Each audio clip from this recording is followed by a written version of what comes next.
What's up, guys? So my time here in New York is almost over. Been enjoying myself a lot here. There's lots to do, so many places to go, stores out here, and restaurants, and everything.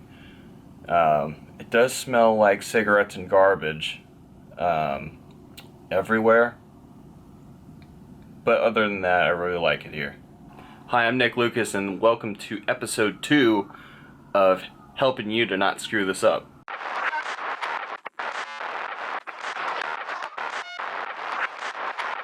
Do you want to lose weight? Do you want to be able to tie your shoes? Do you have sleep apnea? Do you want to be able to walk downstairs without getting winded? Then I'm going to tell you how to lose weight and keep it off. Alright, so I've been wanting to make a nutritional video for a while now. Just kind of figuring out what I want to talk about because it's such a huge subject. So I think what I'm going to talk about today is how to actually lose weight. Now, so by saying this, what I mean is,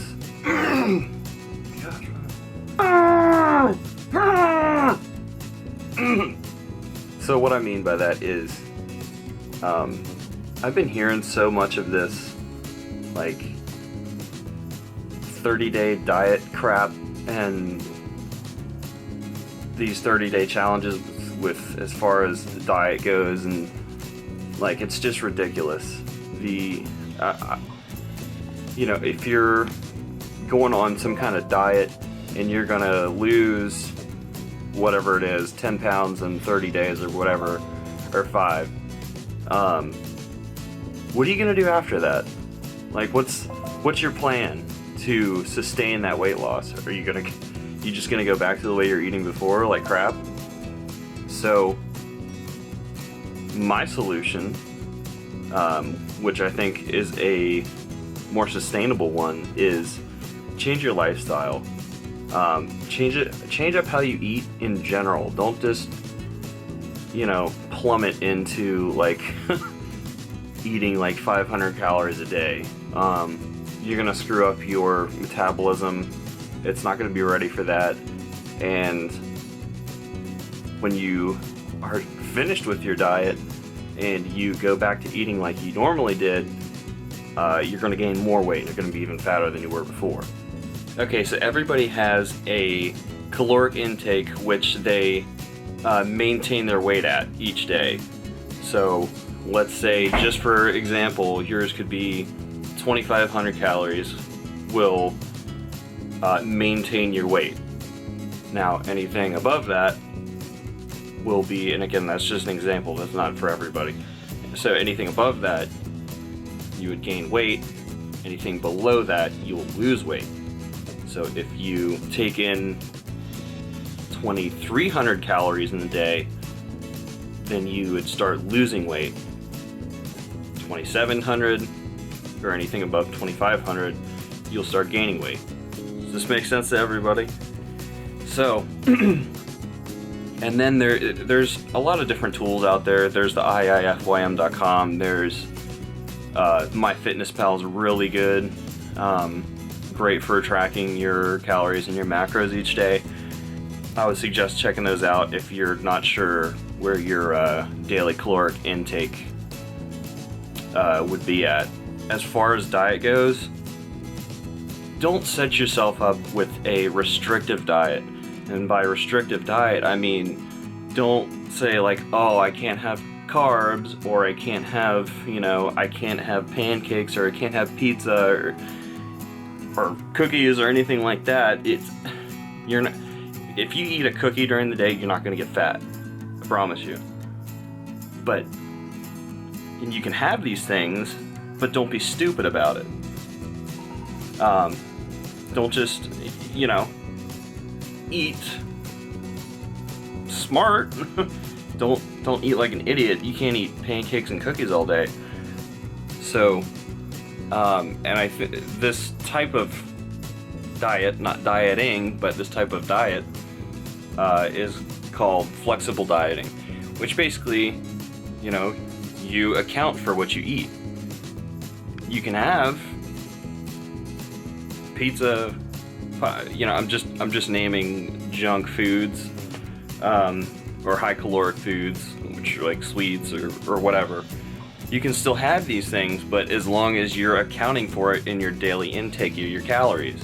At the end of the day, as long as you hit 2,500 or whatever your personal caloric intake for maintaining weight or losing weight, whichever you're trying to do, as long as you hit that number at the end of the day, you're not going to gain weight. You're not going to get fat by eating cookies and pizza and ice cream. As long as all the other stuff, you know, you're getting all your proteins, you know, carbs and fats where they should be, you'll be fine. And like I said earlier, not going on these restrictive diets. Being on a restrictive diet just makes you want to eat this stuff even worse. And you're going to crash and binge, or you're more likely to crash and binge, I should say. And that leads to more fat gain and falling off the wagon and trying to start this process all over again. It's a big mess. So here are my steps to success. I would probably download the MyFitnessPal app. They're not paying me to say this or anything. It's a really good tool and it helps a lot of people. It helps me, you know, like bulking and cutting. But I think it's awesome. You can scan the little barcode of whatever you're eating, and it puts it right in. It tells you all the macros, all the calories, everything. So it's real good for tracking what you're eating, what you're putting into your body, and how many calories throughout the day. So I would do that. That's step one. Step two, account for what you're eating. You don't have to go into some crazy restrictive diet where you can't have a whole bunch of stuff and it's just making you want it more. Just account for what you're eating. Like I've been saying, just account for it and you'll be fine and you'll lose weight. As long as everything is accounted for and you're hitting your numbers correctly. So make sure you're getting your proteins and your carbs and fats. When you go to the store, you don't get high caloric stuff. Don't get a lot of high caloric stuff. I mean, you don't get, you know, a whole bunch of chips and you know, pizzas and stuff like that, and ice creams. Like, don't get a lot of it. You know, still get it so you can, you know, so you can treat yourself. But start changing what you're buying. You can get, you know, just get more meats for dinners. You know, rice, baked potatoes, more vegetables. You know, fruits, stuff like that. Just start making smarter decisions and filling your cabinet and refrigerator with stuff that is higher in protein, but that's still good. And step 3 that I have for you is be patient. This isn't an overnight thing. Losing weight is not an overnight thing. Professionals, like professional bodybuilders, they'll lose 1 to 2 pounds a week. And 2 is getting on the aggressive side. You don't need to drop whatever all these stupid commercials, all these 30-day weight loss commercials are telling you, you know, lose 15 pounds in 30 days or whatever it is. That's that instant gratification mindset. And it's not good because it's not sustainable. What are you going to do after those 30 days? This needs to be a gradual process and one that you can stay on for the rest of your life. Again, it's not this instant gratification that everybody is going for.